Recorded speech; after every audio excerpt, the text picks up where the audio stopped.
Welcome to F007 Channel. Dukung terus F007 Channel dengan like, share, comment, and subscribe. Melanjutkan cerita berikutnya dari Battle Through the Heavens.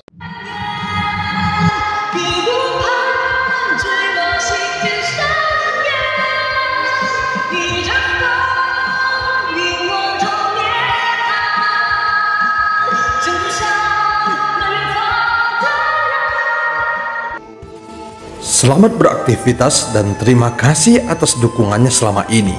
Semoga semua sobat F007 selalu diberikan kesehatan dan rezeki yang berlimpah. Amin ya robbal alamin. Pada part sebelumnya, Jonggu dan yang lainnya mundur dari kabut beracun, namun Yongdong yang berada paling belakang merasakan sakit yang luar biasa. Dia terus menekan ki dan darahnya. Adapun Xiaoyan akhirnya menyadari walaupun Ning Yao telah menerobos keabadian para dewa, namun nafasnya masih belum stabil. Dia juga merasakan ada ketakutan di dalam hati Ning Yao. Saat racun ini berubah menjadi uap, toksisitasnya belum teratasi sepenuhnya dan itu sebaliknya membentuk kabut beracun yang lebih sulit ditangani. Melihat kabut beracun di sekitarnya, Xiaoyan berpikir harus mundur ke belakang. Sekarang dia merasa berada dalam situasi yang sangat tidak menguntungkan. Jika terus melanjutkan pertarungan dalam kabut beracun ini, maka tampaknya dia akan dirugikan. Bisa dikatakan metode beracun Ning Yao memang ampuh, namun cara kerjanya masih mengandalkan serangan racun jarak jauh. Aku harus memancingnya keluar dari kabut beracun ini. Aku tidak bisa membiarkannya terus berada di atas angin. Dengan bantuan kekuatan guntur ekstrim, sosok Xiaoyan terbang dengan kecepatan yang sangat cepat. Dia ingin keluar dan menjaga jarak dari kabut beracun. Reinkarnasi yang mulia tidak berani melawan. Ular piton beracun itu mengeluarkan suara pelan, seolah-olah Ning Yao telah berubah menjadi ular piton beracun. Meski suaranya telah berubah, tetapi Xiaoyan tahu bahwa itu adalah Ning Yao. Xiaoyan tidak tahu apakah Ning Yao sedang mengendalikan ular piton beracun itu atau dia telah berubah menjadi ular pitonnya. Makhluk itu dengan cepat melintasi kabut beracun dan langsung menuju ke arah Xiaoyan yang sedang mundur.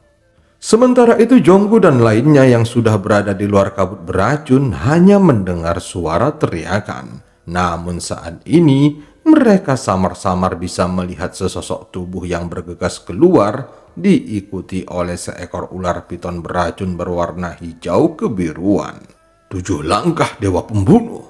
Xiaoyan yang keluar dari kabut beracun lalu berbalik dengan tajam dan mengambil beberapa langkah di udara. Saat berikutnya bayangan besar langsung mengembun di udara dan menghantam ular piton beracun. Makhluk itu segera mengibaskan ekornya dengan keras. Itu sebenarnya adalah konfrontasi hidup dan mati. Dengan tubuhnya dikelilingi oleh gas beracun, maka momen tabrakan ini sebenarnya akan merugikan Xiaoyan. Pada saat ini, 7 langkah dewa pembunuh Xiaoyan tiba-tiba berhenti. Dan itu benar-benar terkorosi sampai akhirnya langkah pertamanya meledak. Racunnya sangat kuat. Xiaoyan sekali lagi mengambil 2 langkah. Dia berencana menggunakan 7 langkah dewa pembunuh untuk menghentikannya. Meski kekuatannya tidak ditingkatkan menjadi yang terkuat, namun kekuatan 7 langkah dewa pembunuh ini sudah cukup besar. Dibandingkan dengan 7 langkah yang dilakukan oleh Yang Mulia, kekuatan 7 langkah dewa pembunuhmu masih jauh tertinggal. Suara Ning Yao tiba-tiba keluar dari ular piton beracun itu. Saat melawan Xiaoyan, dia tidak lupa menggunakan kata-kata provokatif untuk membuat Xiaoyan marah. Saat berikutnya, terlihat ular piton beracun naik ke langit dan sosoknya tiba-tiba menyebar seperti ular raja yang memiliki 2 sayap. Kemudian sisi di tubuhnya berubah menjadi pedang tajam dan itu langsung meledak dengan suara mendesing. Seketika cahaya hijau yang tak terhitung jumlahnya menyapu ke arah Xiaoyan. Setiap bagiannya sangat beracun. Melihat ini, Xiaoyan sama sekali tidak berani mengabaikannya. Jin Huanzhen, apakah tubuh Dewa Fantasi Emasmu dapat memblokir racun ini? Xiaoyan berbicara dengan sedikit ragu. Apakah kamu benar-benar master jahat? Bagaimana sampah seperti itu bisa membuatmu berada dalam kondisi yang menyedihkan?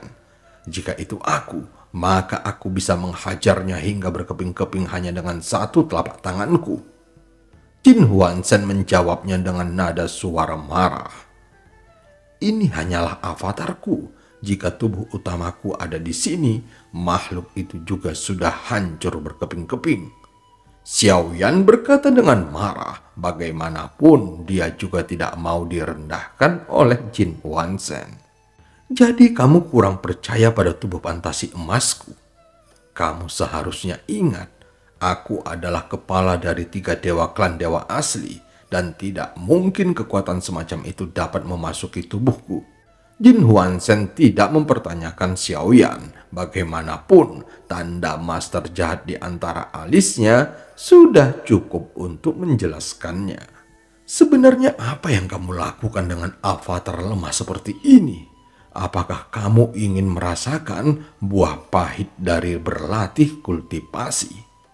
Ketika Xiaoyan mendengar kata-katanya, dia hanya bisa tersenyum pahit di dalam hatinya. Kekuatan Xiaoyan sama sekali tidak dianggap di mata Jin Huanzhen. Jika dia tahu yang sebenarnya, mungkin Jin Huanzhen tidak akan menyerahkan seni bela diri warisannya kepada Xiaoyan. Kamu dan aku berada pada level yang berbeda. Kamu tidak akan bisa mengerti. Jawab Xiaoyan dengan penuh teka-teki. Jin Huanzhen jelas merasa terhina saat mendengarnya, namun dia tidak dapat membantahnya. Bahkan saat dia berada pada puncaknya dan menjadi kepala dari 3 dewa klan dewa asli, seluruh tubuhnya akan gemetar ketika mendengar nama master jahat.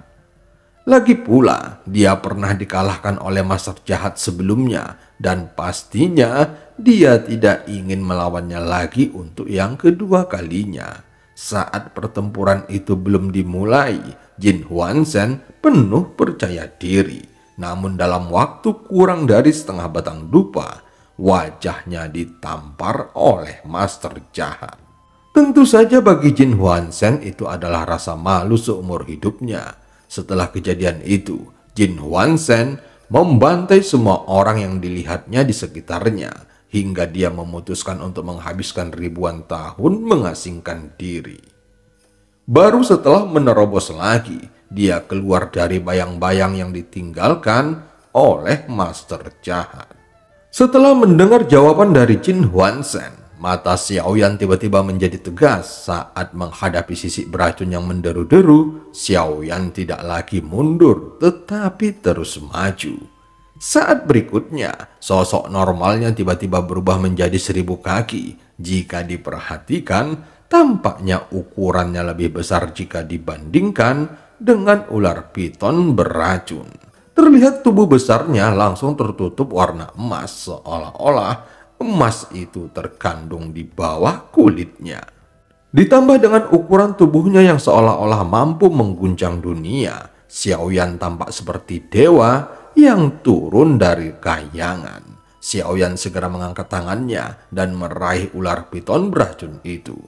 Saat sisik beracunnya membombardir tubuhnya, itu membuat suara dentang dan tiba-tiba percikan api berterbangan kemana-mana. Tetapi tidak satupun dari mereka yang mampu menembus kulit Xiaoyan.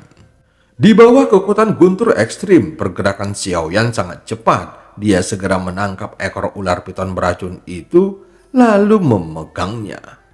Mengapa trik ini sangat tidak sedap dipandang mata? Long Biao memandangi raksasa emas besar yang sedang memegang ekor ular piton beracun dan melempar-lemparnya ke tangannya. Ekspresi Jonggu dan lainnya juga menjadi sedikit aneh saat melihat adegan ini.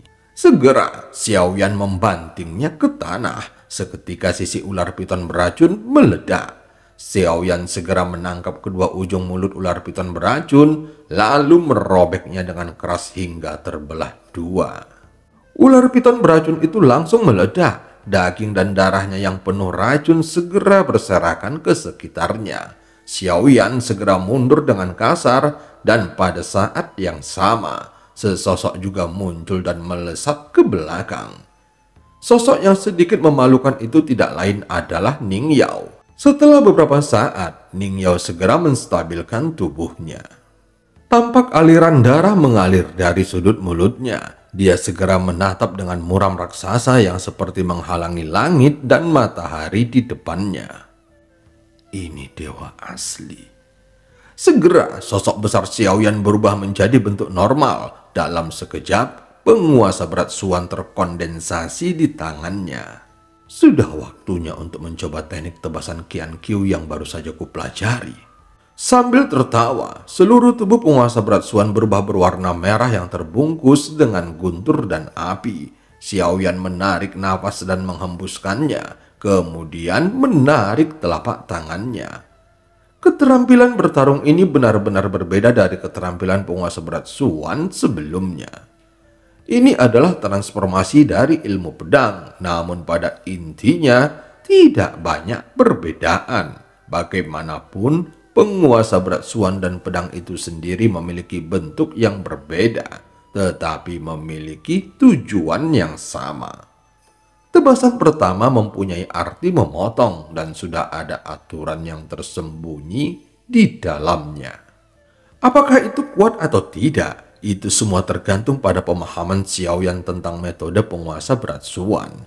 Tentu saja tidak perlu khawatir tentang hal ini, karena sejak berada di Kaisar Do, Yao Lao telah menyerahkan penguasa berat Suan kepada Xiaoyan, dan dia tidak pernah mengganti senjatanya.